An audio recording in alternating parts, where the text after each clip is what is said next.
Bonjour à toutes et à tous. Alors, aujourd'hui, on s'attaque à un sujet qui est vraiment au cœur de notre programme d'AGSP, les frontières. Mais attention, pas juste comme des simples traits sur une carte. Non, on va voir qu'une frontière, c'est avant tout une histoire complexe, politique et profondément humaine.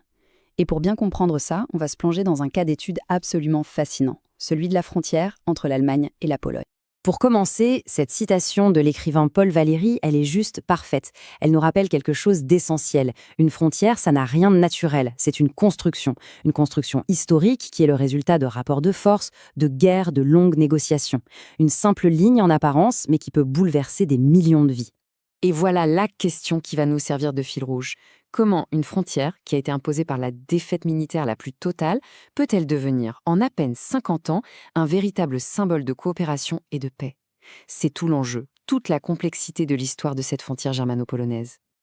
Allez, on commence par le commencement. On se projette en 1945. La Seconde Guerre mondiale vient de se terminer, l'Allemagne nazie est vaincue. Les grands vainqueurs, les Alliés, se réunissent pour redessiner la carte de l'Europe et, bien sûr, décider du sort de l'Allemagne. C'est donc à Potsdam que Staline, Truman et Churchill prennent une décision absolument radicale. L'idée, c'est de compenser la Pologne pour les territoires qu'elle perd à l'Est au profit de l'URSS. Comment? Eh bien, en déplaçant toute sa frontière vers l'ouest, jusqu'à une ligne formée par deux fleuves, l'Oder et la Neisse.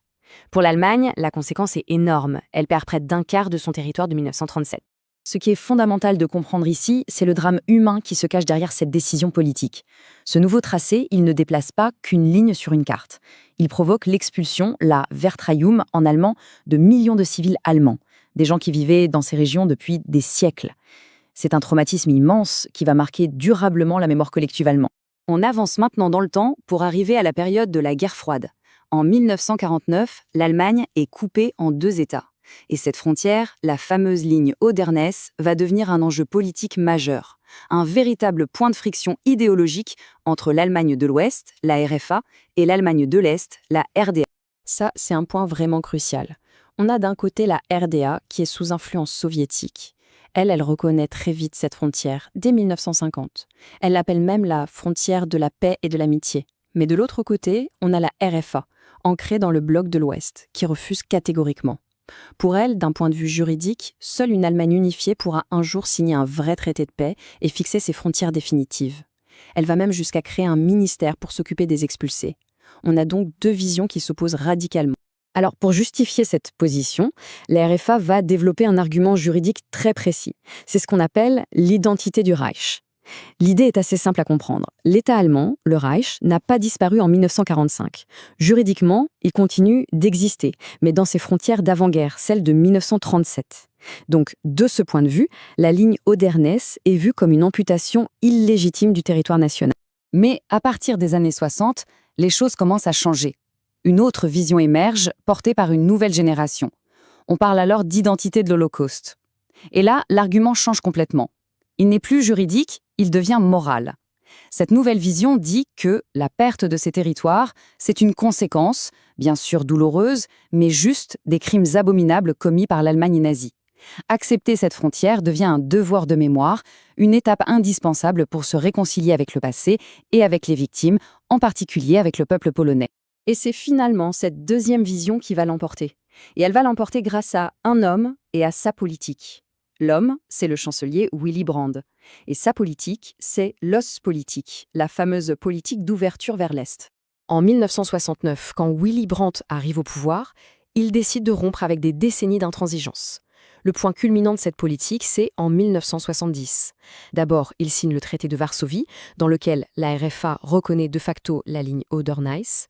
Et surtout, il y a ce geste historique. Il s'agenouille devant le mémorial du ghetto de Varsovie. C'est le fameux Kniefall. Cette image de la messe de la réconciliation, elle illustre parfaitement l'esprit de l'Ostpolitik. Le geste de Brandt, ce n'est pas seulement un acte politique, c'est un acte de repentance, une demande de pardon qui va avoir un écho mondial.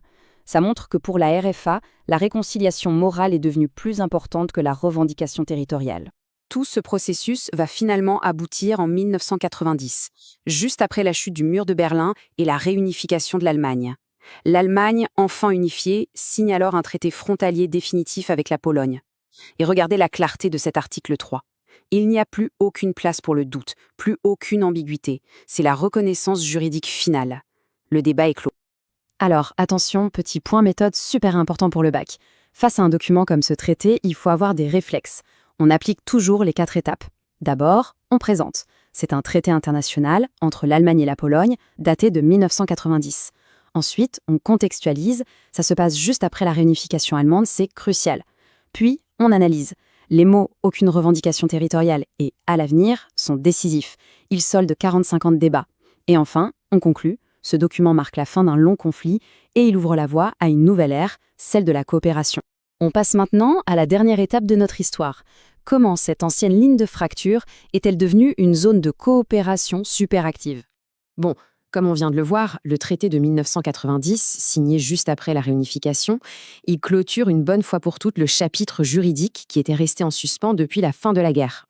Et cette image illustre à merveille la situation actuelle. La frontière, ce n'est plus une barrière, c'est ce que les géographes appellent une interface. L'entrée de la Pologne dans l'Union européenne en 2004 a tout changé. Des projets communs se développent partout, dans des cadres bien spécifiques.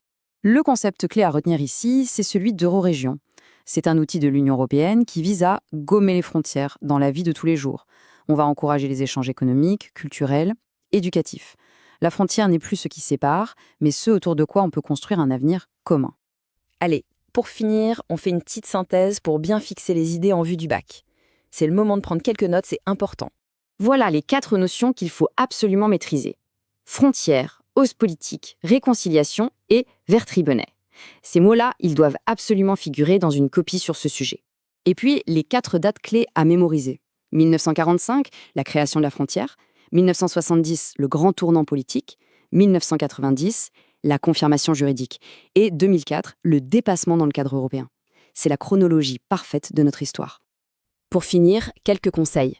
Le plus important, ne faites pas que décrire, analysez. Montrez que les enjeux ont bien été compris.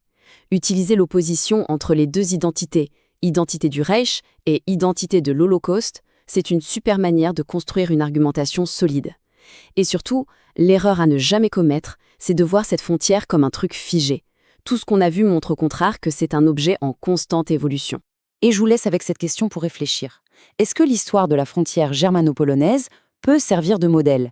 Peut-on imaginer un processus de réconciliation similaire pour d'autres frontières qui aujourd'hui déchirent des peuples à travers le monde? C'est une excellente question d'ouverture pour une conclusion de dissertation. Merci beaucoup pour votre attention.